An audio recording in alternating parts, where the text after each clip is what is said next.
अस्सलामुअलैकुम स्टूडेंट्स। उम्मीद करता हूँ आप लोग खैरियत से होंगे। हाज़िर हूँ एमएफ इंग्लिश सेंटर से। तो स्टूडेंट आज जो है हम सिनोनियम्स करेंगे। तो स्टूडेंट सिनोनियम्स में जो है हम exercise number 1, exercise number 2, exercise number 3 और एक्सरसाइज नंबर 4 ये चारों एक्सरसाइज जो है हम आज ही की वीडियो में कवर करेंगे। और स्टूडेंट हम जो है सिनोनियम्स को जो है वो मुकम्मल खोल के समझेंगे। देखें स्टूडेंट, अगर आप सिनोनियम्स को एज अ टॉपिक देखें तो ये टॉपिक इतना ज़्यादा मुश्किल नहीं है, लेकिन अगर इसे समझा ना जाए या इसको जो है वो सही से पढ़ा ना जाए तो ये टॉपिक जो है वो काफ़ी ज़्यादा मुश्किल हो जाता है, क्योंकि इसमें जो है हमें चंद चीज़ों का ख्याल रखना पड़ता है। तो स्टूडेंट आप जो है वो वीडियो ज़रूर देखिएगा पूरी, ताकि जो मैं आगे आपको एक्सरसाइज कराऊं और जो मैं आपको आगे बात बताऊं तो आपको वो जो है पूरी तरह से समझ में आए और आपको पता हो कि क्या लॉजिक है किस सिनोनियम्स के पीछे। तो स्टूडेंट उम्मीद करता हूँ आप मेरी बात समझ गए होंगे। तो स्टूडेंट मैंने जो है एक नया चैनल क्रिएट किया है व्लॉगिंग का। तो स्टूडेंट मैं जो है वो लिंक आपको उसका डिस्क्रिप्शन में भी दूंगा और मैं जो है उसका लिंक आपको कमेंट सेक्शन में भी दे दूंगा। तो पहले कमेंट में आपको उसका लिंक मिल जाएगा, तो आप उस चैनल को ज़रूर सब्सक्राइब कीजिएगा। ये चैनल जो है वो व्लॉगिंग से रिलेटेड होगा और हम जो चीज़ें मुख्तलिफ एक्सप्लोर करेंगे तो उस पर जो है मैं आपको उस चैनल पर ये चीज़ें शेयर करा करूँगा। तो स्टूडेंट यहाँ पर जो है हम पढ़ाई से रिलेटेड ही अपना काम करते रहा करेंगे इस चैनल पे। तो स्टूडेंट इस चैनल को भी आपने सब्सक्राइब करना है और दूसरे चैनल को भी ज़रूर कर लीजिएगा। आपको जो है लिंक जो है वो डिस्क्रिप्शन में मिल जाएगा। तो स्टूडेंट मैंने नोट्स भी बना लिए हैं, तो अगर आपको नोट्स चाहिए हो तो आप मुझसे जो है वो कांटेक्ट कर लीजिएगा। मैं आपको बता दूंगा कि किस तरह आपको नोट्स जो है वो मिल जाएंगे। तो स्टूडेंट ये जो है हमारा यूनिट जो है वो 6.3 है। एक्सरसाइज नंबर 1, 2, 3 और 4 ये चारों एक्सरसाइज जो है हम आज की वीडियो में अपनी कवर करेंगे। और स्टूडेंट मैं आपसे कहूँगा कि आप लोग जो है वो मॉडल पेपर की भी वीडियो ज़रूर देख लीजिएगा, क्योंकि उससे जो है वो पेपर लगने के बहुत ज़्यादा चांसेस हैं। क्योंकि जब भी नया मॉडल पेपर आता है या नया पैटर्न आता है तो जो मॉडल पेपर बोर्ड रिलीज़ करता है उससे अच्छा खासा पेपर दे देता है, तो वो भी उसके भी बहुत ज़्यादा चांसेस है। तो वो ज़रूर देख लीजिएगा। नेट पे लिखिएगा MF English centre class 9 model paper, तो वो आपको सबसे पहला ही मिल जाएगा। तो स्टूडेंट चलें अब सिनोनियम्स पढ़ लेते हैं और देख लेते हैं कि ये क्या होते हैं। A synonyms is a word or phrase that means almost or nearly the same as another word or phrase in the same language. For example, shirt is a synonym of clothes. Though synonyms can sometimes replace each other, but many times they cannot, depending on the context of their use. देखें student, इसमें कहा जा रहा है कि synonyms जो हैं वो वर्ड्स होते हैं या वो फ्रेज होते हैं जिनके मायने जो हैं वो एक जैसे हों। जैसा कि आपको यहाँ पर एक एग्जाम्पल दी हुई है शंट, तो शंट के मायने भी होते हैं बंद करने के और क्लोज के मायने भी होते हैं बंद करने के। तो आप जो है वो क्लोज जो है वो बहुत ज़्यादा इस्तेमाल करते हैं इंग्लिश में कि ये क्लोज़ कर दिया गया है या गेट क्लोज़ हो गया है या स्कूल क्लोज़ हो गया है, लेकिन आप शंट के जो मायने हैं ये इस्तेमाल नहीं करते हैं। तो शंट जो है ये भी जो है वो सिनोनियम से क्लोज़ का और ये भी जो है वो इंग्लिश में इस्तेमाल कर सकते हैं। अगर आप जो है वो क्लोज़ की जगह जो है वो शर्ट लगा देंगे तो ये भी जो है वो सही रहेगा, ये भी जो है वो गलत नहीं होगा। तो सिनोनियम्स जो है वो ऐसे वर्ड होते हैं और ऐसे फ्रेज होते हैं जो कि आप जो है वो इस्तेमाल कर सकते हैं एक दूसरे की जगह। यानी आप जो है चाहें तो क्लोज़ की जगह शर्ट लगा दें या शर्ट की जगह क्लोज़ लगा दें। तो आगे जो एक्सरसाइज है वो इसी से रिलेट होगी, लेकिन स्टूडेंट आपने जो है वो एक चीज़ का ख्याल रखना है। अब वो क्या चीज़ है, कभी कभार जो है वो सिनोनियम्स एक दूसरे को नहीं बदलते हैं। यानी अगर कोई वर्ड आपको लिख के दिया हुआ है वो हार्ट है तो आप उसको रिप्लेस नहीं कर सकते हैं। अब मैं आपको जो है इधर एक एग्जाम्पल दे देता हूँ, आपको जो है वो बात अच्छी तरीके से समझ में आ जाएगी। तो स्टूडेंट यहाँ पर जो हमारे पास एग्जाम्पल है वो है फ्रेगरेंस। तो फ्रेगरेंस का मतलब होता है खुशबू और स्मेल का मतलब भी होता है खुशबू, लेकिन आप जो है वो फ्रेगरेंस की जगह स्मेल नहीं लगा सकते हैं और स्मेल की जगह फ्रेगरेंस नहीं लगा सकते हैं। अब इसकी वजह क्या है? अब ये जो मैं आपको बता रहा हूँ ये मैं इसलिए बता रहा हूँ क्योंकि आने वाली एक्सरसाइज में और आने वाली चीज़ों में ये हमें बहुत ज़्यादा हेल्प देगी और आपको इससे सिनोनियम्स भी अच्छी तरह समझ में आ जाएंगे। तो आ जाते हैं फ्रेगरेंस। देखिए फ्रेगरेंस का मतलब होता है वो खुशबू जो कि हमें परफ्यूम से, ईतर से या जो है फूलों से या दूसरी चीज़ों से खुशबू हासिल हो रही होती है। और स्मेल का मतलब भी खुशबू ही होता है। लेकिन स्मेल की जगह आप फ्रेगरेंस यूँ नहीं लगा सकते हैं, क्योंकि ये जो है वो इस्तेमाल ही नहीं किया जाता है। अब स्मेल जो है, आप कभी कभार बोलते हैं कि स्मेल आ रही है, तो उसका मतलब ये नहीं होता कि खुशबू आ रही है, उसका मतलब ये भी होता है कि बदबू आ रही है। तो इसीलिए जो है, अगर आप परफ्यूम के साथ लगाएंगे या आप जो है वो मुख्तलिफ ईतर या फूलों के साथ लगाएंगे, तो वहाँ आप स्मेल नहीं लगाएंगे, बल्कि आप जो है वो फ्रेगरेंस ही लगाएंगे, खुशबू ही लगाएंगे। अब इसको एक और तरह से समझ लेते हैं कि ओल्ड, और ओल्ड के साथ जो है इसका जो सिनोनिम्स होगा वो होगा पास्ट और एज्ड। तो अब आपने देखा होगा कि बहुत जगह लिखा हुआ आ रहा होता है कि मेरी नानी जो है वो ओल्ड हैं। अब ऐसा तो नहीं लिखा हुआ आ रहा होता कि एज्ड हैं, यानी एज का आपको वर्ड नहीं मिलेगा, तो ओल्ड का ही आपको वर्ड जो है वह मिलता है। तो इसका मतलब ये है कि चंद जो सिनोनिम्स के वर्ड हैं वो ख़ास होते हैं जुमलों में, तो उन्हें आप जो है वो नहीं बदल सकते हैं। तो इन वर्ड्स को जो है आप ज़्यादा से ज़्यादा किस तरह जानेंगे, आप जितनी ज़्यादा स्टडी करेंगे उतना आपको जो है ये वर्ड समझ में आते रहेंगे कि कुछ वर्ड जो है वो तब्दील नहीं किए जा सकते हैं सिनोनिम्स में। मायने उनके एक जैसे होंगे लेकिन आप तब्दील नहीं कर सकते हैं। एक और एग्जाम्पल ले लीजिए, इससे बात और अच्छी तरह समझ में आ जाएगी। देखिए, डेथ का मतलब होता है किसी इंसान का ख़त्म हो जाना या मर जाना, ठीक है। वैनिश का मतलब भी यही होता है, ख़त्म हो जाना। लेकिन आपने कभी भी जो है किसी इंसान के साथ ये लगा हुआ नहीं देखा होगा कि इंसान जो है वो वैनिश हो गया या इंसान जो है वो क्लोज हो गया, तो ये जो है वो कभी आप वर्ड नहीं देखेंगे। तो आप जो है वो डेट का वर्ड ही इस्तेमाल करेंगे, दैट का वर्ड ही इस्तेमाल करेंगे, कभी भी वैनिश नहीं मिलेगा, क्योंकि ये ख़ास है इंसान के साथ। अगर कोई मर जाए तो आप उसके साथ वैनिश नहीं लगा सकते हैं। अब मायने दोनों के सेम है, डेट का मतलब भी ख़त्म होना है, इंसान का ख़त्म होना, और वैनिश का मतलब भी ख़त्म होना, लेकिन आप इन दोनों को रिप्लेस नहीं कर सकते हैं। तो सिनोनिम्स जो है वहीं लगाए जाते हैं और वहीं इस्तेमाल करे जा सकते हैं जहाँ पर वो हो सकते हैं। हर जगह हम अपनी मर्ज़ी से सिनोनिम्स को नहीं घुसेड़ सकते हैं। तो सिनोनिम्स जो है कहीं कहीं जो है वो नहीं लग सकते हैं, यानी कुछ जगह ऐसी होती हैं जहाँ पर आप सिनोनिम्स इस्तेमाल नहीं कर सकते हैं। तो आगे वो जो है हमें एक्सरसाइज दी हुई है, तो वो भी मैं आपको कराऊंगा और उसकी वजह और अच्छी तरह आपको एक्सप्लेन करूंगा।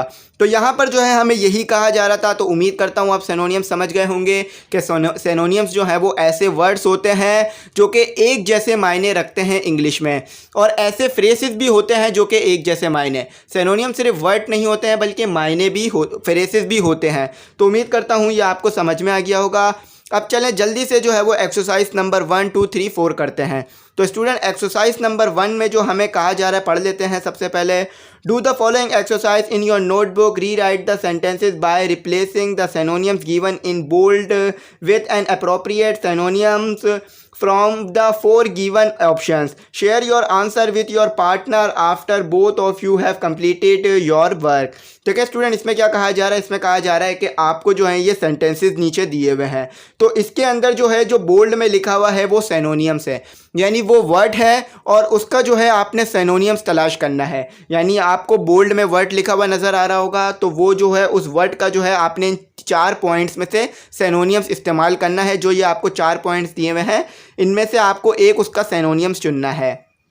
तो ये हो सकता है कि आपको इसके 2 सिनोनिम्स दिए हुए हो, तो जो करीब तर हैं हम वही चुनेंगे। और स्टूडेंट, इसमें ये भी आपको कहा जा रहा है कि आपने सही सिनोनिम्स चुनना है, अपनी मर्ज़ी से नहीं चुनना है। और फिर आपको एक और बात ये भी की जा रही है कि जब आप ये काम कर लें तो अपने पार्टनर के साथ जो है आप लोग आंसर एक दूसरे के शेयर करें और एक दूसरे का देखें कि कहीं उसने कोई और सिनोनिम्स तो नहीं ढूंढ लिए हैं, कहीं आपके सिनोनिम्स गलत तो नहीं है। तो आ जाए, सबसे पहले जो है हम अपना पहला पढ़ लेते हैं कि पहला एमसीक्यू हमें क्या दिया हुआ है। He is a brilliant carpenter, he has made a doll house with miniature furniture for every room. तो स्टूडेंट, यहाँ पर कहा जा रहा है कि वो जो है वो ब्रिलियंट कारपेंटर है, यानी बहुत अच्छा कारपेंटर। अब कारपेंटर कौन होता है? जो लकड़ियों से काम करता है, जो लकड़ियों की चीज़ें बनाता है। जैसा कि आप जानते होंगे, बहुत कॉमन वर्ड है कारपेंटर। तो इसमें कहा जा रहा है कि उसने जो है वो डॉल हाउस बनाया, यानी उसने एक डॉल हाउस बनाया और साथ ही साथ जो है उस डॉल हाउस के लिए, यानी वो जो उसने स्मॉल डॉल हाउस बनाया है उसके लिए जो है वो छोटे छोटे चीज़ें भी बनाई, यानी छोटा छोटा फर्नीचर भी बनाया। यानी एक छोटा सा डॉल हाउस बनाया। आज जैसा कि आपको पता है कि डॉल हाउस जो है बहुत छोटा होता है, तो उसने डॉल हाउस बनाने के साथ साथ उसका जो है छोटा छोटा फर्नीचर भी बनाया। तो यहाँ पर जो है वो हमारे पास क्या वर्ड दिया हुआ है? मिनिएचर। तो मिनिएचर का सिनोनिम्स क्या होता है देख लेते हैं। तो मिनिएचर का जो सिनोनिम्स होता है वो होता है हमारे पास टाइनी। अब टाइनी का मतलब क्या होता है? टाइनी का मतलब होता है छोटा, स्मॉल। तो मिनिएचर का मतलब भी छोटा होता है और टाइनी का मतलब भी छोटा होता है। तो आप जो है इन दोनों को रिप्लेस कर सकते हैं, चाहे तो आप विथ मिनिएचर की जगह है विथ टाइनी कर सकते हैं। तो उम्मीद करता हूँ आपको पहला वाला एमसीक्यू समझ में आ गया होगा। अब दूसरा वाला समझाता हूँ, मैं आपको खोल के समझाऊंगा ताकि आपको जो है सिनोनियम समझने में आसानी रहे। तो स्टूडेंट आप चैनल ज़रूर सब्सक्राइब कर लीजिएगा, ये वाला भी और दूसरा चैनल भी मेरा ज़रूर सब्सक्राइब कीजिएगा। तो स्टूडेंट हमारे पास जो दूसरा एमसीक्यू दिया हुआ है वो ये दिया हुआ है कि mister Amjad gave the class a difficult assignment for chemistry. अब इसमें ये कहा जा रहा है कि मिस्टर अमजद यानी एक सर हैं, उन्होंने जो है वो क्लास को मुश्किल असाइनमेंट दिया है केमिस्ट्री का। अब यहाँ पर जो है उन्होंने मुश्किल असाइनमेंट क्लास को दिया है, तो आपने क्या करना है कि डिफ़िकल्ट हमारे पास एक वर्ड है उसका सिनोनियम बताना है। तो डिफ़िकल्ट का जो सिनोनियम्स है वो तो आप बहुत आसानी से समझ गए होंगे, बहुत कॉमन यूज़ होने वाला वर्ड है। तो डिफ़िकल्ट का जो सिनोनियम्स है वो है हमारे पास हार्ट। तो यहाँ पर आप जो है वो हार्ट लगाएंगे। अब फ्री आपको पता है, फ्री का मतलब तो डिफ़िकल्ट या मुश्किल होता नहीं है, उसका तो मतलब आज़ाद होता है। और ईजी का मतलब आपको पता है आसान होता है। तो यहाँ पर जो हमारे पास सिनोनियम्स है वो है हार्ट है। तो स्टूडेंट डिफ़िकल्ट का जो हमारे पास उर्दू में मतलब होता है वो भी मुश्किल होता है, और हार्ड का जो वर्ड हो हार्ड का जो मायने होते हैं वो भी मुश्किल के होते हैं। तो स्टूडेंट आप जो है वो एक और तरह से सिनोनियम्स को ढूंढ सकते हैं कि अगर आपके पास डिक्शनरी है तो आप उसमें जो है वो डिफ़िकल्ट का वर्ड डालें और उसके उर्दू मायने देखें। तो आप ये चीज़ देखेंगे कि हार्ड के भी वही उर्दू मायने आ रहे होंगे जो कि डिफ़िकल्ट के आ रहे होंगे। तो इस तरह से भी आप मुख्तलिफ वर्ड्स के जो हैं वो सिनोनियम्स तलाश कर सकते हैं, और अगर आप चाहें तो नेट पे भी लिख सकते हैं, मिल जाएंगे। अब आ जाते हैं तीसरे पे। My grand mother is old, she is about 90 years old. तो इसमें कहा जा रहा है कि मेरी जो नानी है या दादी, ग्रैंड मदर की जगह नानी या दादी दोनों में से कोई भी आ सकता है। तो मेरी जो नानी है वो बूढ़ी हैं, उनकी उम्र तकरीबन 90 साल है, यानी उनकी जो उम्र है वो 90 साल की है। तो अब आप यहाँ देखते हैं कि ओल्ड का वर्ड आ रहा है। तो स्टूडेंट ओल्ड का जो सिनोनियम्स है वो है हमारे पास एल्डरली। तो ओल्ड का सिनोनियम हमारे पास एल्डरली होगा, दोनों के मायने होते हैं पुराना या बूढ़े के। तो उम्मीद करता हूँ समझ में आ गया होगा। अब 4 पढ़ते हैं। Our principal is very smart and slim. तो इसमें कहा जा रहा है कि हमारे जो प्रिंसिपल हैं यानी हमारे जो सर हैं वो बहुत ज़्यादा स्मार्ट यानी होशियार हैं, समझदार हैं, और स्लिम पतले दुबले। अक्सर जो है वो सर जो होते हैं स्कूलों के वो स्मार्ट होते हैं और स्लिम होते हैं, यानी हैंडसम दिख रहे होते हैं। तो यहाँ पर आपको स्लिम दिया हुआ है, तो स्लिम का हमारे पास क्या उर्दू में मायने होते हैं? इसके मायने होते हैं पतला दुबले के। तो आपके पास जो थिन लिखा हुआ है इसके मायने भी पतले दुबले के होते हैं। तो इसका जो सिनोनियम्स है वो है हमारे पास बी थिन। तो उम्मीद करता हूँ समझ गए होंगे। ये जो है वो बहुत ज़्यादा इंपॉर्टेंट है सिनोनियम्स, क्योंकि ये जो है वो एमसीक्यूज़ में बहुत ज़्यादा आएंगे। जो मैंने आपको मॉडल पेपर सॉल्व करवाया है उसमें भी काफ़ी ज़्यादा सिनोनियम्स का इस्तेमाल किया गया और आपसे सिनोनियम्स पूछे गए। तो होप है कि इसमें से आ जाएं, लेकिन अगर इसमें से ना आए तो मॉडल पेपर भी आप देख सकते हैं, मॉडल पेपर भी फ़ायदेमंद रहेगा। तो अब आ जाए 5 देख लेते हैं। स्टूडेंट हमारे पास जो 5 है वो ये है, a stable government ensures that a nation will progress. तो इसमें कहा जा रहा है कि एक मुस्तहकम हुकूमत, यानी वो हुकूमत जो कि लंबे टाइम तक चलती रहे। तो एक वो हुकूमत जो लंबे टाइम तक चलती रहती है वो इस चीज़ का ख्याल करती है या इस चीज़ को इंश्योर करती है कि अवाम जो है वो तरक्की करे, यानी नेशन जो है वो तरक्की करे। तो यहाँ पर स्टेबल लिखा हुआ है, तो स्टेबल का जो हमारे पास सिनोनियम्स होगा वो होगा स्टेडी। तो यहाँ पर स्टेबल के मायने भी मुस्तहकम यानी जो कायम रहे लंबे अरसे तक, और स्टेडी का भी यही होता है। अब आ जाए आगे पढ़ लेते हैं। Farzana is always ready to help the people in her neighbourhoods. देखिए स्टूडेंट इसमें कहा जा रहा है कि फरजाना जो है वो हमेशा तैयार रहती है मदद करने के लिए उन लोगों की जो उसके पड़ोस में है। तो यहाँ पर जो हमारे पास हेल्प है, तो हेल्प का सिनोनियम क्या होगा? हेल्प जो है वो बहुत ज़्यादा इस्तेमाल होने वाला वर्ड है। तो हेल्प का जो सिनोनियम्स है वो है हमारे पास असिस्ट। तो असिस्ट के मतलब भी होते हैं मदद करना, किसी की हेल्प करना। I feel drowsy after having rice for lunch. तो इसमें कहा जा रहा है कि मैं जो है वो सुस्त महसूस कर रहा हूँ लंच खाने के बाद, यानी जो दोपहर के खाने में चावल खाने के बाद मैं सुस्त महसूस कर रहा हूँ। तो यहाँ पर जो है हमारे पास ड्रॉसी आया हुआ है। तो ड्रॉसी का मतलब होता है कि सुस्ती आना, यानी नींद आते रहना बार बार।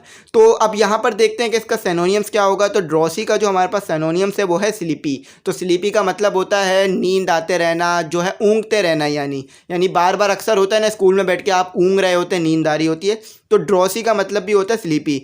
लेज़ी भी जो है इसका सिनोनियम्स है, लेकिन इसका जो अच्छा वर्ड होगा, इसका जो अच्छा सिनोनियम्स होगा वो होगा स्लीपी। तो अब आ जाए देख लेते हैं हमारे पास 8 वाला क्या है? The house next door has been vacant for 2 years. देखिए स्टूडेंट, इसमें कहा जा रहा है कि जो बराबर वाला घर है यानी पड़ोसियों का जो घर है वो खाली हो चुका है 2 सालों के लिए। अब यहाँ पर देखें हमारे पास वैकेंट आ रहा है। वैकेंट जो है एक हार्ड वर्ड है लेकिन कॉमन इस्तेमाल होता रहता है। तो वैकेंट का मतलब होता है खाली। अब यहाँ पर आपको जुमला पढ़ के भी समझ में आ रहा होगा खाली। तो अब खाली के मायने कौन सा दे रहा है? डर्टी तो दे रहा नहीं। डर्टी का मतलब गंदा होता है और पेंटेड का मतलब तो कलर करना होता है। तो एम्प्टी का मतलब भी होता है हमारे पास खाली। आप अक्सर देखते रहते होंगे। तो यहाँ पर हमारी एक्सरसाइज नंबर 1 हो गई। उम्मीद करता हूँ आपको सिनोनियम समझ में आ गए होंगे इसके। अब आ जाते हैं अब अपनी एक्सरसाइज नंबर 2 पे और पढ़ लेते हैं क्या लिखा हुआ है। Work with a partner and select the most appropriate synonyms to complete the following sentences. 3 synonyms are given in brackets at the end of each sentence, but only one is appropriate in the given context. Remember to use the full stop at the end of the sentence. देखें student, आपको इसमें क्या कहा जा रहा है? इसमें आपको ये कहा जा रहा है कि यहाँ पर आपको 3 सिनोनियम्स दिए हुए हैं। यानी आपको यहाँ पर 3 सिनोनियम्स मिलेंगे जिसमें से आपने एक सिनोनियम्स जो है वो चुनना होगा। यानी तीनों के मायने उर्दू में सेम ही होंगे। जैसे यहाँ पर वीक लिखा हुआ है, फ्रेल लिखा हुआ है, फ्रेजल लिखा हुआ है, तो इन तीनों के मायने क्या होंगे? कमज़ोर। लेकिन यहाँ पर आपने सबसे अच्छा जो सिनोनियम्स आना है वही यहाँ पर यूज़ करना है। तो मैंने आपको ऊपर बताया था कि कुछ वर्ड्स जो होते हैं वो सिनोनियम्स तो होते हैं लेकिन आप उनको उस जगह पे पुट नहीं कर सकते हैं और एग्जाम्पल्स भी दी थी। तो यहाँ पर वैसे ही काम करना है, तो इसको भी हम सॉल्व करेंगे। तो हम सिर्फ वो वर्ड पुट करेंगे जो कि सबसे बेहतरीन होगा इसमें। तो आ जाए पढ़ लेते हैं और देख लेते हैं कि क्या लिखा हुआ है। तो स्टूडेंट, ये काम जो है आपने अपने पार्टनर के साथ करना है, अकेले नहीं करना है। और आपने जो है फुल स्टॉप भी लगाना है आखिरी में। जुमले के आखिर में आपको फुल स्टॉप नहीं दिया हुआ है तो वो आपने जो है ब्लैंक पुर करने के बाद लगाना होगा। तो आ जाए ए पढ़ लेते हैं। These cup of tea tastes like tea flavored water। देखें स्टूडेंट, इसमें कहा जा रहा है कि इस चाय के कप का जायका, यानी ये जो चाय का कप है इसका जायका ऐसा है जैसे कि पानी में जो है वो चाय मिलाई हुई हो, यानी बहुत ही कम फ्लेवर है। तो अब जो है चाय का फ्लेवर बहुत कम होगा तो आपने क्या जो है सिनोनियम्स इधर इस्तेमाल करेंगे, यानी क्या जो है आप वर्ड इस्तेमाल करेंगे। तो इट इज़ वेरी वीक इस्तेमाल करेंगे या इट इज़ वेरी फ्रेल इस्तेमाल करेंगे या इट इज़ वेरी फ्रेजल इस्तेमाल करेंगे। तो स्टूडेंट, यहाँ पर जो सिनोनियम्स इस्तेमाल किया जाएगा वो हमारे पास वीक किया जाएगा। यानी वीक का मतलब होता है कमज़ोर। तो चाय में यानी जो चाय बनाई गई है वो बहुत ज़्यादा कमज़ोर है, जब भी उसका जायका जो है वो पानी जैसा लग रहा है और इतनी ज़्यादा अच्छी जो है वो चाय नहीं लग रही है। तो ये जो 2 हमारे पास और वर्ड्स मौजूद हैं ये इस्तेमाल नहीं करेंगे क्योंकि फ्रेल का मतलब होता है फ़ानी और कमज़ोर भी होता है लेकिन फ़ानी आता है। तो इसीलिए यहाँ पर ये इस्तेमाल नहीं होगा। वीक जो है ये बिल्कुल सही वर्ड होगा। तो चलिए अब आगे पढ़ लेते हैं। स्टूडेंट बी जो है हमारे पास वो ये है कि if one wants to success in the exam it is dash to study regularly. देखिए स्टूडेंट, इसमें कहा जा रहा है कि अगर एक कोई जो है वो पेपरों में पास होना चाहता है, यानी अगर कोई इंसान पेपरों में पास होना चाहता है तो ये बहुत ज़्यादा इंपॉर्टेंट है कि रोज़ स्टडी की जाए। अब यहाँ पर अहम के मायने आ रहे हैं। इम्पॉर्टेंट मैंने वैसे ही बोल दिया लेकिन यहाँ अहम के मायने आ रहे हैं। तो अहम के लिए आप कौन सा लफ्ज़ इस्तेमाल करेंगे? इम्पॉर्टेंट। तो प्राइमरी का मतलब भी जो है वो अहम होता है लेकिन इसका मतलब होता है क्लासेस। तो ये क्लासिफिकेशन के लिए इस्तेमाल होता है प्राइमरी। और सिग्निफिकेंट जो है वो चीज़ों के लिए इस्तेमाल होता है कि ये एक सिग्निफिकेंट चीज़ है यानी एक अहम चीज़ है। तो इस तरह से इंपॉर्टेंट का वर्ड लेने के लिए यानी अहम का वर्ड लेने के लिए हम इंपॉर्टेंट लगाते हैं। तो इसमें जो है वो बी आएगा यानी इंपॉर्टेंट आएगा। अब आ जाते हैं हम अपना देख लेते हैं C. During the monsoon rains the water in the rivers become very. तो इसमें कहा जा रहा है कि मूनसून के दौरान जो दरिया में पानी होता है वो बहुत ज़्यादा जो है वो फैल जाता है, यानी वो जो है वो बहुत ज़्यादा ऊपर नीचे हो जाता है और बहुत ज़्यादा बढ़ जाता है। तो अब यहाँ पर जो है आप क्या जो है वर्ड इस्तेमाल करेंगे? तो स्टूडेंट, यहाँ पर जो हमें तीनों सिनोनियम्स दिए हुए हैं इन तीनों के मायने ही होते हैं बेतरतीब, यानी इन तीनों के जो मायने हैं वो कहीं ना कहीं बेतरतीब के आ रहे होते हैं।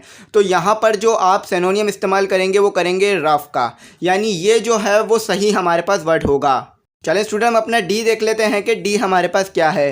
The ruins of Mohenjodaro are. तो इसमें कहा जा रहा है कि जो मोहनजोदाड़ो के खंडरात हैं वो बहुत ही पुराने हैं।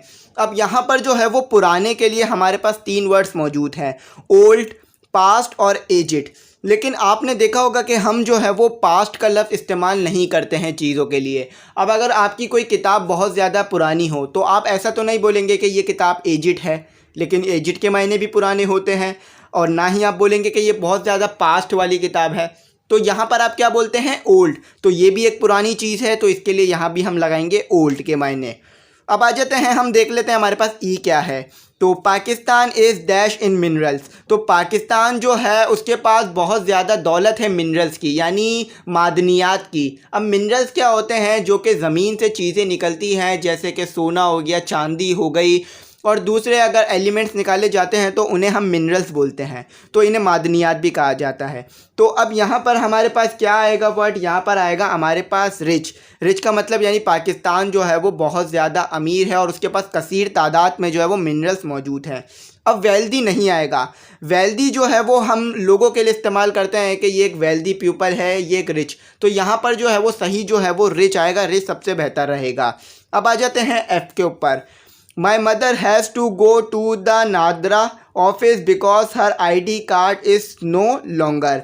तो स्टूडेंट इसमें कहा जा रहा है कि मेरी अम्मी को जो है वो नादरा के ऑफिस जाना पड़ा क्योंकि उनका ID कार्ड जो है अब वो जो है करामत नहीं रहा, यानी अब जो है वो अब उन्हें इस्तेमाल नहीं कर सकती हैं। तो क्यों नहीं कर सकती हैं, क्योंकि वो वैलिड नहीं रहा। यानी वैलिड ना रहने की वजह यह है, यहाँ तो उसकी तारीख निकल गई, यहाँ वो एक्सपायर हो गया। तो जब आइडेंटी कार्ड जो होता है, यानी जो शनाख्ती कार्ड होता है, जब वो एक्सपायर हो जाता है तो हमें नादरा जाना पड़ता है। तो ये एक पाकिस्तान का इदारा है जो कि शनाख्ती कार्ड बना कर देता है और दूसरी चीज़ों को मैनेज करता है, जो डेटा मैनेज करता है। तो यहाँ पर जो आएगा वो वैलिड आएगा। वैलिड जो है हम इस्तेमाल करते हैं अक्सर, आपने जो है वो फिल्मों में या कार्ड के ऊपर लिखा हुआ देखा होगा कि ये कार्ड अब वैलिड नहीं है, या आप जो है कोई ऐसा कार्ड मिलाएं, यानी आपने जो है वो 100 रुपये का कार्ड लिया, उसको जो है उसमें अपने पास बैलेंस डाल लिया, फिर दोबारा अगर आप उसे मिलाएं तो वो कहते हैं कि अब ये वैलिड नहीं है। तो वैलिड जो है यहाँ पर सही वर्ड आएगा, क्योंकि यही सबसे ज़्यादा सही वर्ड है। ऑथराइज का मतलब भी ये होता है कि करामत, और लेगिटिमेट का मतलब भी करामत होता है, लेकिन वैलिड यहाँ पर इस्तेमाल किया जाता है।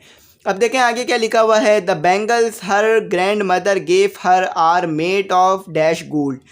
देखें स्टूडेंट, इसमें कहा जा रहा है कि उसकी नानी की जो चूड़ियां हैं वो उसको दी गई, वो बनाई गई थी गोल्ड से। अब यहाँ पर जो है वो गोल्ड के लिए आपने वर्ड इस्तेमाल करना है, तो आप कौन सा करेंगे, करेक्ट। अब आपने कभी भी गोल्ड के साथ करेक्ट गोल्ड तो सुना नहीं होगा, ना ही ट्रू गोल्ड सुना होगा। अक्सर गोल्ड के साथ आप सुनते हैं रियल, यानी ये रियल गोल्ड है, ये बिल्कुल साफ गोल्ड है, तो रियल आता है। तो यहाँ पर भी जो है वो रियल ही आएगा। अब आगे पढ़ते हैं। The teacher asked the students to remain dash as the class next door was doing a test। देखिए स्टूडेंट, इसमें कहा जा रहा है कि टीचर ने जो है वो कहा स्टूडेंट से कि रहें खामोश, क्योंकि नेक्स्ट क्लास में जो है वो टेस्ट चल रहा था। यानी नेक्स्ट क्लास में टेस्ट हो रहा हो तो अक्सर आपकी टीचर भी कहती हैं, तो आपको चुप कराने के लिए एक वर्ड जो है वो बहुत ज़्यादा इस्तेमाल किया जाता है स्कूल में, क्वाइट। तो यहाँ पर जो है वो क्वाइट आएगा। इन सब के मायने जो है नॉइसलेस, स्टिल और क्वाइट, इन सब के मायने जो है वो खामोश रहने के, खामोशी इख्तियार करने के, लेकिन यहाँ पर जो है वो क्वाइट आएगा। अब आ जाते हैं, आई पढ़ लेते हैं। This perfume has a lovely dash. तो यहाँ पर मैंने आपको बताया था कि अगर परफ्यूम, ईतर या फूलों की खुशबुओं के बारे में बात की जाए तो आप जो है वो फ्रेगरेंस का लफ्ज़ जो है इस्तेमाल करेंगे, वर्ड इस्तेमाल करेंगे। तो यहाँ पर जो है वो सही मायने हैं हमारे पास फ्रेगरेंस। तो इन तीनों के भी मायने एक ही होते हैं, खुशबू के, महक के, लेकिन अक्सर जो है वो ईतर के लिए, खुशबू के लिए फ्रेगरेंस इस्तेमाल किया जाता है। अब ये देख लेते हैं। The entire staff in the office was full of dash for the new manager. देखें स्टूडेंट, इसमें कहा जा रहा है कि पूरा स्टाफ ऑफिस में, यानी जो स्टाफ है ऑफिस में, उसमें जो है वो मैनेजर की बहुत ज़्यादा तारीफ़ है। यानी जो नया मैनेजर है उसके लिए बहुत ज़्यादा तारीफ़ है और बहुत ज़्यादा उसकी इज्जत हो रही है नए मैनेजर की, क्योंकि वो जो है वो काम अच्छा करता होगा। तो अब यहाँ पर जो है वो हमें क्या लगाना है, तारीफ़ के लिए वर्ड लगाना है। तो आप ये देख रहे हैं, इन्हें डिक्शनरी में डाल के देख सकते हैं कि तीनों वर्ड के मायने ही हमारे पास क्या होंगे, तारीफ़ के होंगे। Appreciation, admiration, press. तो इन तीनों के मायने जो हैं स्टूडेंट वो तारीफ़ के ही होते हैं। लेकिन यहाँ पर जो है वो सबसे ज़्यादा कौन सा वर्ड इस्तेमाल किया जाता है, वो इस्तेमाल किया जाता है एप्रिसिएशन। अक्सर आप कहते हैं ना कि स्कूल में कहा जाता है कि इस बच्चे की जो है वो बहुत ज़्यादा एप्रिसिएशन की गई, यानी बहुत ज़्यादा तारीफ़ की गई। तो एडमायरेशन आपने नहीं सुना होगा, तो यहाँ पर जो है वो एप्रिसिएशन इस्तेमाल होगा कि पूरे स्टाफ में जो है वो नए मैनेजर की बहुत ज़्यादा तारीफ़ हो रही है, बहुत ज़्यादा तारीफ़ है। तो उम्मीद करता हूँ यहाँ तक आपको जो है वो समझ में आ गया होगा। तो मैंने जो है वो दोनों आपको एक्सप्लेन कर दिए हैं। तो स्टूडेंट आपने चैनल ज़रूर सब्सक्राइब करना है, ये वाला भी और दूसरा भी। तो स्टूडेंट अब जो है वो एक्सरसाइज नंबर 3 कर लेते हैं और उसके बाद जो है हम एक्सरसाइज नंबर 4 भी इसी वीडियो में कंप्लीट कर लेंगे। स्टूडेंट एक्सरसाइज नंबर 3 जो है वो बहुत ही ज़्यादा आसान है। तो यहाँ पर जो है आपको 5 जो है वो वर्ड्स दिए हुए हैं, तो इनमें से आपने जो है वो एक सिनोनिम्स नहीं है तो वो बताना है। तो सबसे पहले मैं इंस्ट्रक्शन पढ़ देता हूँ और उसके बाद बताता हूँ कि हमें इसमें मुकम्मल तौर पर करना क्या है। तो स्टूडेंट हमारे पास जो एक्सरसाइज नंबर 3 की इंस्ट्रक्शन है वो ये है कि 4 words in the following sets of 5 words are synonyms. 1 word is different, circle the word that you think is different. After completing the exercise share your work with your partner. तो student इसमें कहा जा रहा है कि जब आप लोग काम कंप्लीट कर लें तो आपने जो आपका काम है वो अपने दोस्त के साथ भी शेयर करना है। और इसमें बेसिकली ये कहा जा रहा है कि यहाँ पर आपको जो है एक ग्रुप दिख रहा होगा वर्ड का, यानी जिसमें 5 जो है वो वर्ड्स लिखे हुए हैं। तो 5 में से जो है 4 जो है वो एक दूसरे के सिनोनिम्स हैं, यानी उनके मायने जो हैं उर्दू में वो सेम ही होंगे। लेकिन जो एक वर्ड है उसके मायने सेम नहीं होंगे और वो सिनोनिम्स नहीं है। यानी आपको यहाँ पर टोटल 5 वर्ड्स नज़र आ रहे होंगे, जैसे कि फ्रेंडली, एग्रीएबल, प्लेजेंट, डिसेंट और एमिकेबल। तो ये पाँचों में से जो है वो 4 वर्ड एक दूसरे के सिनोनिम्स होंगे, यानी एक जैसे मायने होंगे। और जो एक वर्ड होगा वो जो है सिनोनिम्स नहीं होगा। तो जो मैंने डार्क से करके लिखा हुआ है वो जो है वो सिनोनिम्स नहीं है बाकी वर्ड्स का।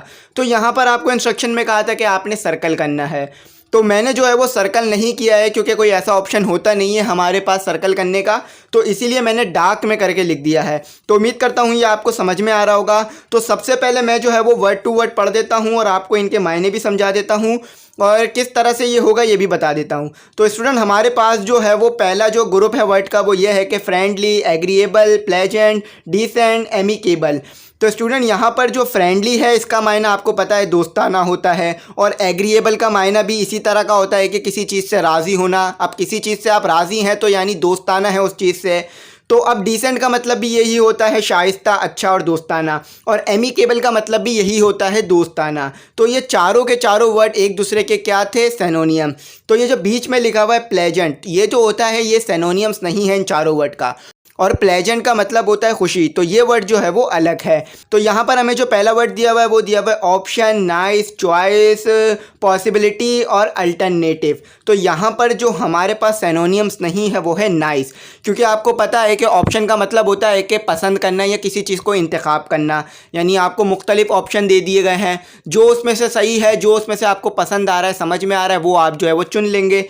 चॉइस भी यही होता है कि आपको मुख्तलिफ़ चीज़ें दे दी जाती हैं और आप चॉइस करते हैं। और पॉसिबिलिटी, इसमें भी आप यही करते हैं, चीज़ों को चॉइस करते हैं, सही चीज़ को। और अल्टरनेटिव यानी जो है सही जो होगा उसे चूज़ कर लेना। तो यहाँ पर ये चारों एक दूसरे के सिनोनिम्स है, लेकिन नाइस जो है ये बिल्कुल अलग वर्ड है। तो नाइस का मतलब होता है अच्छा, बहुत सिंपल वर्ड है। तो ये वर्ड जो है वो बिल्कुल अलग है। अब आ जाते हैं हम अपने सी पर। तो सी पर जो हमारे पास पहला वर्ड है वो है रीजनेबल, रूट, इम्पोलाइट, चीकी और डिसरिस्पेक्टफुल। तो यहाँ पर जो हमारे पास सिनोनिम्स नहीं है, यानी इन 5 में से जो सिनोनिम्स नहीं है वो है रीज़नेबल। अब रीज़नेबल का मतलब होता है मुनासिब, यानी जिसकी जो है वो वैल्यू कम हो, जो आम आदमी की पहुँच में हो। तो रूट का मतलब होता है सख्त, यानी बेअदब, सख्त। अब आ जाते हैं इम्पोलाइट, इसका मतलब भी होता है सख्त और बेअदब। और चीकी का मतलब होता है गुस्ताख। अब जो एक आदमी गुस्ताख है तो वो बेअदब है, यानी अदब नहीं कर रहा है। अब डिसरिस्पेक्टफुल, इसका मतलब भी यही होता है बेअदब, क्योंकि ये जो है वो डिस जो है ये हमारे पास क्या है, ये हमारे पास प्रीफिक्स है। तो यहाँ पर जो है डिस लग गया तो ये हो गया बेअदब, क्योंकि रिस्पेक्टफुल जो होता है ये अदब होता है, लेकिन डिस लगने से ये भी सिनोनिम्स बन गया। तो ये भी क्या हो गया हमारे पास, रीजनेबल, सिनोनिम्स नहीं है। अब आ जाते हैं डी वाले ग्रुप पर। तो यहाँ पर लिखा हुआ है सीवियर। तो सीवियर का मतलब होता है सख्त, यानी सख्त यानी किसी चीज़ का बहुत ज़्यादा सख्त होना। अब लिखा हुआ है सीरियस, तो सीरियस का मतलब भी आपको ये पता है कि यार मैं सीरियस हूँ, यानी मैं जो है वो सख्त हूँ, यानी मैं जो है वो बिल्कुल जो है संजीदगी से बात कर रहा हूँ। तो हर्ष इसका मतलब भी सख्त होता है, लेकिन स्टेबल का मतलब सख्त नहीं होता है। स्टेबल का मतलब होता है मुस्तहकम, कायम। तो ये बिल्कुल अलग वर्ड है। और स्ट्रेन इसका मतलब भी जो है वो सख्त होता है। तो ये स्ट्रेन जो है ये जो हमारे पास स्टेबल है ये अलग वर्ड है। तो ये सिनोनिम्स नहीं है, इसलिए मैंने डार्क में लिख दिया। अब आ जाते हैं ई। तो ई जो है वो बहुत ज़्यादा जो है वो आसान लाइन है। पहला हमारे पास जो वर्ड दिया हुआ है वो दिया हुआ है ह्यूज। ह्यूज का मतलब होता है बड़ा। और लार्ज इसका मतलब भी बड़ा होता है। इनॉर्मस इसका मतलब भी बड़ा होता है, यानी बहुत बड़ा, इनॉर्मस। मैमथ इसका मतलब भी जो है वो बहुत बड़े के होते हैं। ये जो है एक हार्ड वर्ड है मैमथ, लेकिन इसका वर्ड भी, इसका मतलब भी जो होता है वो बड़ा होता है। लेकिन मैनी इसका मतलब बड़ा नहीं होता, इसका मतलब होता है बहुत ज़्यादा होना या तादाद में ज़्यादा होना। तो बड़ा इसका मतलब नहीं होता। अब आपने कहीं पढ़ा नहीं होगा कि ये मैनी बिल्डिंग है। अब मैनी बोल देंगे तो बहुत सारी हो जाएगी। तो लार्ज बोलते हैं, ह्यूज बोलते हैं, इनॉर्मस बोलते हैं और दूसरे लफ्ज़ इस्तेमाल करते हैं, लेकिन मैनी नहीं। तो ये मैनी जो है सिनोनिम्स नहीं है। अब एफ देखते हैं, रबिश। रबिश का मतलब होता है बेकार, कचरा। गार्बेज का मतलब तो सीधा सीधा कचरा होता है। और गार्डन, अब गार्डन जो है वो कचरे को नहीं बोलते हैं। अब ऐसा तो कोई गार्डन आपने देखा नहीं होगा जो कचरे का हो। तो गार्डन वो होता है जहाँ पर फूल होते हैं, जो गुलशन होता है, बहुत सारे गमले, नर्सरी बनी होती है। तो ये गार्डन जो है ये हमारे पास सिनोनिम्स नहीं है। ट्रैश, ट्रैश भी कचरे की जगह या कचरे को कहते हैं। और रिफ्यूज़ इसको भी इनकार यानी मना करना, कचरा, इसी तरह के मायने होते हैं। तो ये जो हमारे पास गार्डन है ये जो है वो सिनोनिम्स नहीं है बाकी चार वर्ड्स का। अब आ जाते हैं पोलाइट। तो पोलाइट का मतलब होता है शाइस्ता यानी अच्छा। अब हमारे पास आगे जो वर्ड लिखे हुए हैं वो बिल्कुल इससे अलग होंगे, यानी ये जो है वो चारों का सिनोनिम्स नहीं है। तो आगे जो वर्ड है हमारे पास इंटेलिजेंट। इंटेलिजेंट का मतलब अच्छा तो नहीं होता, उसका तो मतलब समझदार होता है। स्मार्ट का मतलब भी समझदार, चालाक। क्लेवर का मतलब तो आप वैसे ही जानते होंगे, समझदार, चालाक। और ब्राइट इसका मतलब भी समझदार, चालाक। तो ये हमारे पास पोलाइट जो है वो बिल्कुल अलग वर्ड है। तो मैं आपको मायने भी बता रहा हूँ ताकि आपको समझने में आसानी रहे। अब देखें यहाँ पर क्या है कि मैं आपको जो है वो डायरेक्ट पढ़ा सकता हूँ। यानी मैंने आपको जो है वो इंडिकेट कर दिया कि भाई ये स्टेबल लिखा हुआ है, ये रीज़नेबल, ये प्लेजेंट, तो ये जो है सिनोनिम्स नहीं है। लेकिन इस तरह से क्या होगा, आपके साथ जो है वो नाइंसाफ़ी हो जाएगी। यानी इस तरह मैं समझाऊंगा नहीं आपको, तो आपको समझ भी नहीं आएगा कि ये अगर सिनोनिम्स नहीं है तो क्यों नहीं है। तो मैं आपको मायने भी समझा रहा हूँ ताकि आपको बात अच्छी तरह समझ में आए और आपको याद ना करना पड़े या आपके दिमाग में बात बैठ जाए। तो मायने आप ज़रूर लिख लीजिएगा जो जो मैं आपको बता रहा हूँ। और अगर आप चाहें कि आप एक बार देखना चाहें कि आप मैंने सही बताया या नहीं बताया, तो आप इसे जो है वो डिक्शनरी से देख सकते हैं। इंशाल्लाह मायने जो है वो सेम ही होंगे। अब आ जाए पढ़ लेते हैं हम अपना एच। तो पोजीशन, अब आपको पता है पोजीशन का क्या मतलब होता है, जगह, जगह खाली होना या कोई जगह। अब वैकेंसी, अब अक्सर आपका अगर कोई बड़ा है तो बोलता है कि यार वैकेंसी खाली है, तो इसका मतलब क्या होता है, जगह खाली है, यानी कोई पोजीशन खाली है, आप वहाँ पर नौकरी ले सकते हैं। और ओपनिंग, ओपनिंग का मतलब भी यही होता है कि नया खुलना जहाँ पर जगह खाली हों। क्लीन, अब क्लीन का मतलब जगह नहीं होता, क्लीन का मतलब होता है सफाई। अब सफाई बिल्कुल अलग वर्ड है, जगह बिल्कुल अलग, तो ये अलग है। पोस्ट, अब पोस्ट भी आपको पता है जगह को ही कहते हैं, मतलब एक पोजीशन को ही कहते हैं कि यार वो जो है प्राइम मिनिस्टर की पोस्ट पर हैं, वो जो है वो सदर की पोस्ट पर हैं। तो ये जो है ये भी हम जो है वो पोजीशंस को ही बताने के लिए इस्तेमाल होता है, पोस्ट। तो यहाँ पर जो हमारे पास सिनोनिम्स नहीं है वो है क्लीन। अब आ जाते हैं आगे आई पर। मिस्टेक, गलती, जैसा कि आपको पता है। करेक्ट, अब करेक्ट का मतलब गलती नहीं होता, ये तो इसका बिल्कुल उलट वर्ड हो गया, तो ये तो इसका वर्ड्स अपोजिट हो गया। तो ये करेक्ट का मतलब होता है सही, तो ये क्या है, ये सिनोनिम्स नहीं है। एरर, पता है आपको गलती होती है। इनएक्यूरेसी यानी गलत होना, सही ना होना, ये भी गलती होता है। और स्लिप, ये भी जो है गलती को ही बताता है। कहते हैं ना कि स्लिप ऑफ टंग हो गया, यानी ज़ुबान फिसल गई, यानी ज़ुबान से गलती हो गई। तो ये भी स्लिप जो है हमारे पास क्या है, ये भी हमारे पास गलती के लिए शो होता है। और ये जो है सिनोनिम्स जो है इसमें वो कोई भी नहीं है, इसमें जो है वो करेक्ट जो है ये सिनोनिम्स नहीं होगा। और बाकी जो चार हैं वो हमारे पास जो है वो सिनोनिम्स है एक दूसरे के। तो स्टूडेंट अब जो जे है हमारे पास वो है डिजीज़। तो आपको पता है डिजीज़ का मतलब होता है बीमारी। और इलमिंट, इसका मतलब भी बीमारी होता है। अब स्टूडेंट हमारे पास जो है वाउंड, अब वाउंड का मतलब होता है ज़ख़म। तो ज़ख़म जो है वो बिल्कुल अलग होता है, तो बीमारी में इसके मायने नहीं आ रहे होते हैं, तो ये जो है वाउंड ज़ख़म को कहते हैं। इलनेस, इसका मतलब भी बीमारी होता है। डिसऑर्डर, इसका मतलब भी बीमारी होता है। अक्सर कहते हैं ना मेंटल डिसऑर्डर है, तो मेंटल डिसऑर्डर से मतलब क्या, दिमाग उल्टा सीधा है, मतलब इसका होता है कि दिमाग की बीमारी है। तो उम्मीद करता हूँ ये आपको समझ में आ गया होगा। एक्सरसाइज जो है वो बहुत आसान थी, मैंने आपको करा दिया है। उम्मीद करता हूँ आपको ये बात समझ में आ गई होगी। तो स्टूडेंट आपने जो है मेरा नया चैनल ज़रूर सब्सक्राइब करना है। बड़ी उम्मीदों से मैंने उसे क्रिएट किया है ताकि आप लोग जो है वहाँ पे भी मुझे सपोर्ट करेंगे, तो इसलिए मैंने उसे क्रिएट किया। तो आप लोग जो है उसे ज़रूर सब्सक्राइब कर लीजिएगा। वीडियो भी मैंने अपलोड की है एक छोटी सी, वो भी देख लीजिएगा, जिसमें मैंने ये बताया है कि मैंने वो चैनल बनाया क्यों है। तो आपने वो ज़रूर सब्सक्राइब करना है। अब आ जाते हैं हम अपनी एक्सरसाइज नंबर 4 पर, और इस चैनल को भी सब्सक्राइब करना नहीं भूलिएगा। और अगर नोट्स चाहिए हो तो वो भी आप मुझसे कांटेक्ट कर लीजिएगा, इंशाल्लाह मैं आपको बता दूंगा किस तरह आपको मिल जाएंगे। स्टूडेंट अब आ जाते हैं हम अपनी एक्सरसाइज नंबर 4 पर। Work with the partner, select any 6 group in exercise 3। Next pick 2 synonyms from each of the selected groups and use both these synonyms in your own sentences. Do this work on a piece of paper. देखें student, ये जो है वो ज़्यादा आसान है, कोई मुश्किल काम नहीं है। देखें इसमें कहा जा रहा है कि आपने अपने पार्टनर के साथ काम करना है, यानी जैसे आप आगे पार्टनर्स के साथ काम करते हुए आए हैं तो वैसे ही यहाँ भी पार्टनर्स के साथ काम करना है। और आपको जो है ऊपर आपने देखा कि बहुत सारे ग्रुप्स दिए हुए थे वर्ड के, जैसे ए ग्रुप दिया हुआ था, उसमें 5 वर्ड थे, और जे आई इस तरह सारे ग्रुप्स में 5 वर्ड्स थे। तो यहाँ पर आप क्या करना है, आपने 6 ग्रुप लेने हैं, यानी कोई भी जो है आपकी पसंद के 6 ग्रुप ले लें। हमें टोटल 10 दिए हुए हैं, तो आपने 6 ग्रुप्स में से क्या करना है, 2-2 सिनोनिम्स चुनने हैं। सिनोनिम्स लेने हैं, वो वर्ड नहीं लेने हैं जो कि सिनोनिम्स ना हो, यानी जो मैंने ब्लैक से लिखे हुए थे वो वर्ड आपने नहीं लेने हैं, क्योंकि वो सिनोनिम्स नहीं है बाकी वर्ड्स के। तो आपने यहाँ पर सिनोनिम्स इस्तेमाल करने हैं उन वर्ड्स में से, यानी जो आपको ग्रुप दिया हुआ है जिसमें 5 वर्ड हैं, उन 5 वर्ड्स में से आपने 2 वर्ड्स ले लेने हैं जो एक दूसरे के सिनोनिम्स हों। तो उन पर आपने क्या करना है, अपने सेंटेंसेस बनाने हैं, यानी अपनी मर्ज़ी से जो भी सेंटेंस अच्छा लगे बनाना है। और स्टूडेंट आपने ये जो काम करना है ये पेपर पे करना है, यानी आप एक पेपर ले लें, उसके ऊपर जो है आपने ये जुमले लिखने हैं। तो टोटल जो है ये हमारे पास 12 जो है वो वर्ड्स बनेंगे जो कि आपने जिन पर जुमले लिखने हैं, यानी आपने जो है वो 12 जो है वो वर्ड्स चुनने हैं जो कि सिनोनिम्स होने चाहिए, यानी 2 वर्ड्स जो हैं वो एक दूसरे के सिनोनिम्स होने चाहिए। तो उस पर जो है आपने जुमले लिखने हैं। तो स्टूडेंट मैंने जो है ये करवाया है, तो पहले थोड़ी और इंस्ट्रक्शन दी हुई है, वो भी पढ़ लेते हैं। After you have completed, exchange your paper with another pair, read each other's work and give useful feedback. According to the feedback received, make changes where necessary and write the sentences in your notebooks. देखें student इसमें क्या कहा जा रहा है, इसमें कहा जा रहा है कि जब आप जो है ये अपना काम कंप्लीट कर लें, यानी आप जो है जब सेंटेंसेस लिख लें, तो आपने जो है ये पेपर जो है वो अपने पेयर को दे देना है, यानी जो दूसरा पेयर यानी जो दूसरा ग्रुप आपके साथ काम कर रहा है उसे आपने दे देना है। और वो जो है फिर आपके जो है वो जो सेंटेंस बनाए हैं वो देखेगा, और आप जो हैं उनके सेंटेंसेस देख लीजिएगा। तो जो गलती आपके सेंटेंसेस में होगी वो जो है आपको बता दी जाएगी। तो जैसा आपको फीडबैक मिले, यानी अगर फीडबैक में जो है वो बहुत ज़्यादा गलती अगर आपको मिले तो आपने वो सही कर लेनी है। अगर आपको गलती ना मिले तो आप जो है वो ऐसे ही रहने दीजिएगा।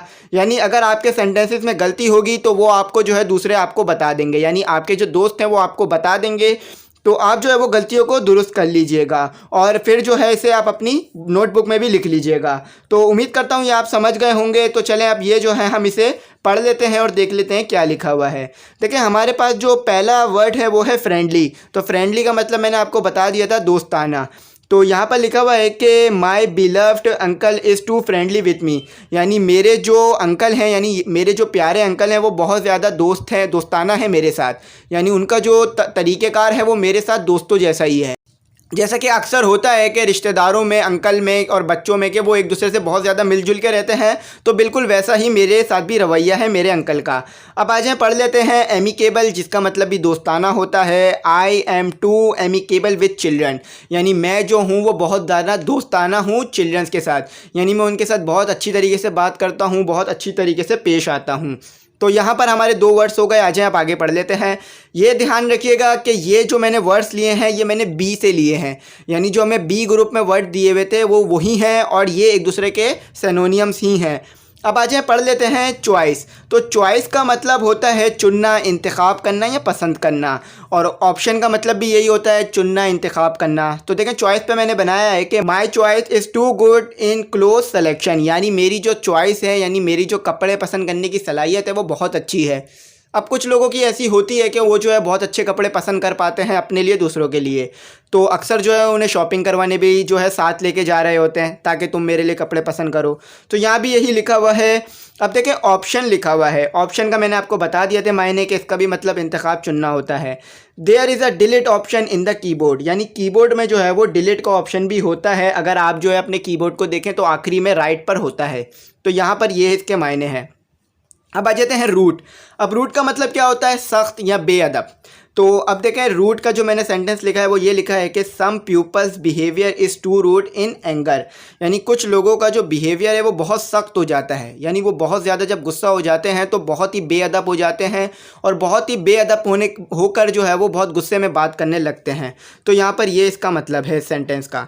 चीकी का मतलब भी बेअदब गुस्ताख होता है। We should not meet with cheeky people, यानी हमें जो है वो गुस्ताख लोगों से नहीं मिलना चाहिए, यानी ऐसे लोगों से नहीं मिलना चाहिए जो कि एक दूसरे की बुराई करें, जो कि एक दूसरे को बुरा भला बोलें, ताकि हमें उनसे ना मिलकर जो है वो गुस्सा भी ना आए और सब कुछ जो है वो चीज़ें मैनेज रहें। अब देखें सीवियर का मतलब होता है सख्त। तो सख्त का मतलब क्या होता है मैंने आपको बता दिया था। तो my friend was in severe fever, यानी मेरा दोस्त जो है वो सख्त बुखार में था। अब सख्त का मतलब क्या होता है? शदीद, जो बहुत ज़्यादा हो। तो मेरा दोस्त जो है वो बहुत ज़्यादा बुखार में था, अक्सर ऐसा होता रहता है। तो स्ट्रेन का मतलब भी सख्त होता है। The teacher's stern look reduce him to silence, तो इसमें कहा जा रहा है कि उस्ताद की गुस्से वाली निगाहों ने उसे खामोश कर दिया, यानी उस्ताद ने, टीचर ने जो है वो गुस्से से देखा, तो गुस्से से जब देखा तो बच्चा जो है वो खामोश हो गया। तो यहाँ पर जो है यही लिखा हुआ था। अक्सर जो है वो टीचर्स देखते हैं गुस्से से बच्चों को तो बच्चे खामोश हो जाते हैं। तो यहाँ पर यही कहा जा रहा था। अब लिखा हुआ है हमारे पास ई जो है वो लिखा हुआ है ह्यूज। अब ह्यूज का मतलब होता है बड़ा। There are lots of huge building in Dubai, यानी बहुत सारी जो है वो बड़ी बड़ी बिल्डिंग है दुबई में। अब स्टूडेंट हमारे पास जो अगला वर्ड है वो है लार्ज। अब लार्ज का मतलब भी बड़ा ही होता है। तो यहाँ पर लिखा हुआ है कि well is a very large mammal, यानी वेल जो है वो बहुत बड़ी मेमल होती है। अब मेमल वो होते हैं जो कि पानी के अंदर रहते हैं और ये एक ख़ास किस्म की जो है वो किस्म होती है जानवरों की। तो अब आ जाए आगे पढ़ लेते हैं गार्बेज। तो गार्बेज का मतलब होता है कचरा। We ought not to throw garbage in our street और एरिया, तो हमें जो है वो कचरा नहीं फेंकना चाहिए अपनी स्ट्रीट में और एरिया में। तो यहाँ पर यही लिखा था इसके मायने में। अब इस ट्रैश का मतलब भी होता है कि कचरे में डाल देना या फेंक देना। तो there are lots of trash file in my computer, तो बहुत सारी जो है वो ट्रैश फाइल है, यानी बेकार फाइल है मेरे कंप्यूटर में। अक्सर जो है वो आपके कंप्यूटर में भी ऐसे ही होता होगा, कंप्यूटर हो गया, मोबाइल हो गया, तो उसमें जो है वो बहुत सारी ट्रैश फाइल्स और फ़ोटोज़ होती हैं जो कि आप डिलीट करना चाहते हैं, तो जब टाइम मिलता है तो कर भी देते हैं। तो यहाँ पर हमारे पास यही लिखा हुआ था। तो उम्मीद करता हूँ मैं आपको समझ में आ गया होगा। अगर कोई गलती, क्यूरी, डिफ़िकल्टी रह गई हो या आपको कोई बात ना समझ में आई हो या मुझसे जो है वो कुछ रह गया हो तो आप जो है मुझे कमेंट सेक्शन में मैसेज कर सकते हैं। इंशाल्लाह मैं आपको रिप्लाई कर दूंगा। और स्टूडेंट मैं आपसे ज़रूर कहूँगा कि आपने मेरा नया चैनल ज़रूर सब्सक्राइब करना है एक्सप्लोर विद फैज़ के साथ, तो ताकि आप जो है वो चैनल भी सब्सक्राइब कर लें और मैं जो नई नई वीडियो अपलोड करूँ तो वो भी आपको मिलती रहे। तो इंशाल्लाह कोशिश करूँगा उस चैनल पे जो है वो अच्छा से अच्छा कंटेंट आपके लिए अपलोड करूँ और आपको जो है उन वीडियो से कुछ सीखने के लिए मिले, कुछ समझने के लिए मिले। तो उम्मीद करता हूँ आपको मेरी बात समझ में आ गई होगी। अगर नोट्स चाहिए हो तो आप मुझसे कॉन्टैक्ट कर लीजिएगा। नोट जो है वो PDF में भी होंगे, तो इंशाल्लाह मैं आपको जो है वो नोट्स प्रोवाइड कर दूंगा। तो स्टूडेंट उम्मीद करता हूँ आपको बात समझ में आई होगी। चैनल ज़रूर सब्सक्राइब कर लीजिएगा, ये वाला भी और वो वाला भी। Thanks for watching.